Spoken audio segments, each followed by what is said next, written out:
Ry havana, ho ampitomboina ao aminareo hatrany ny fahasoavan'ny Tompo Jesoa. Amen. Mivavaka isika.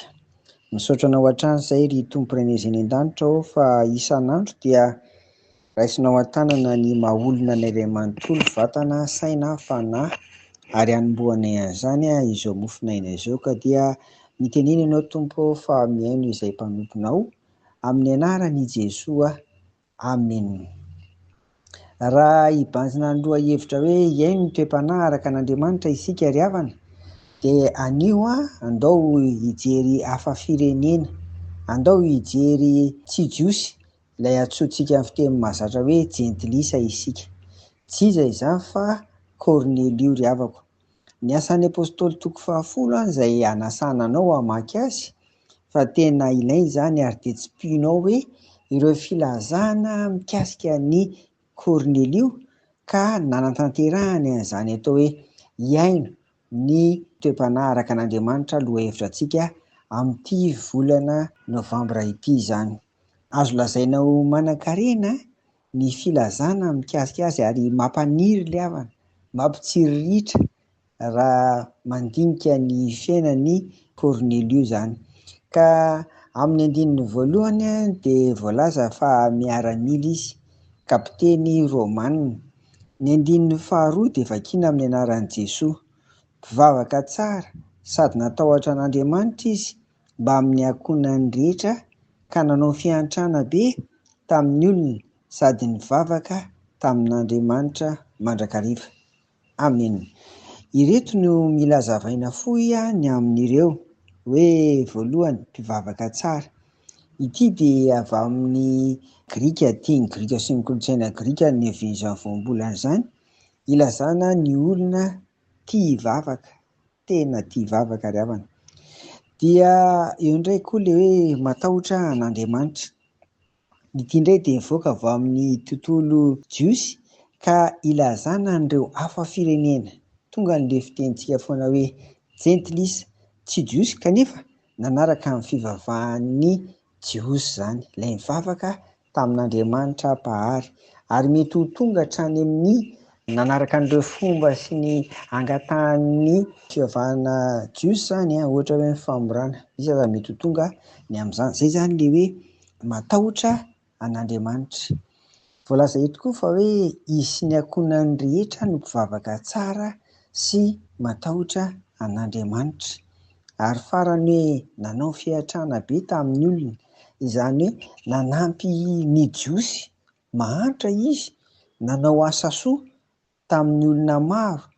Eny fa na dia tsy iray firenena aminy aza, tena miavaka izany ry havako.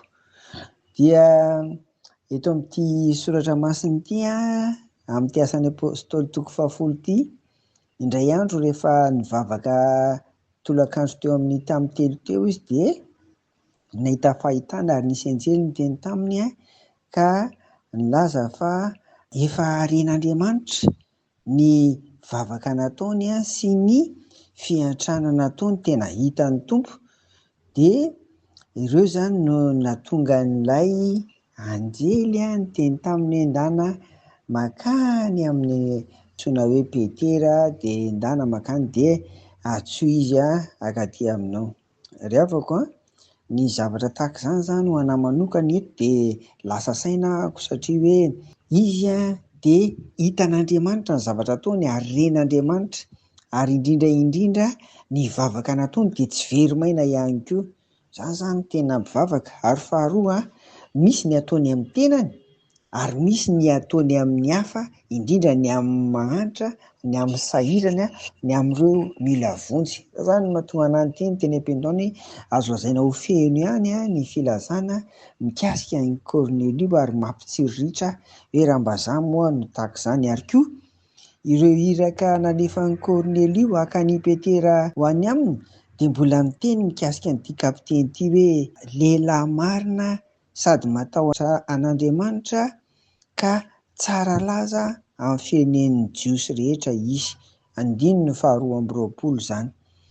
Dia izany no nitenen'ireo iraka tamin'ny Petera, dia nahatonga Petera koa izany moa rehefa resy lahatra teo anatrehan'ny Tompo tamin'ny fahitana hitany dia lasa nandeha tapa-kevitra izy ho any amin'ny Cornelio.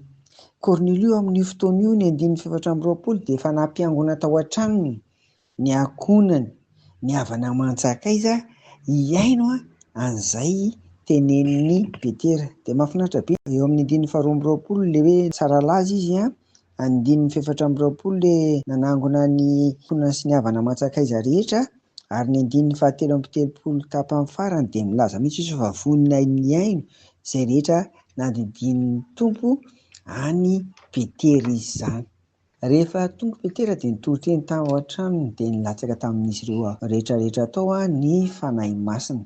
Dia izay zany no mahatonga ny hoe ry Cornelio no azo lazaina koa fa voalohany mokatry ny asan'ny fanahy amin'ny jentilisa ka nahavakivaky ny jiosy hoe ary mba nandray ny fanahy masina koa ny jentilisa izany.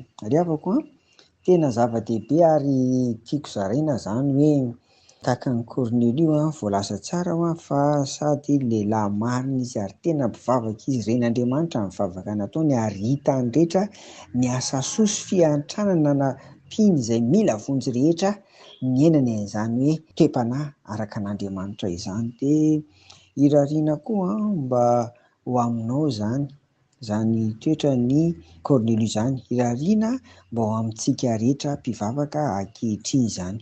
Dia mahery izy amin'ny Tompo ry havana ary dia mazotoa mivavaka fa zava-dehibe zany ary indrindra renin'ny Tompo izay ataontsika ao anatin'izany rehefa olo-marina isika. Amen. Vavaka ary isika. Dia misaotra anao izay fa afaka mianatra Tompo ny amin'ny Cornelio, dia mangataka hatrany izay fanahinao masina ho aminay mba haizanay indrindraindrindra tena manao ny sitraponao, miaina amin'ny fiainam-bavaka ary mamonjy izay mila vonjy ihany koa. Amin'ny anaranao Tompo no vanean'izany vavaka izany. Amen. Ho aminareo hatrany ry havana, ny fiadanan'i Jesoa. Amen.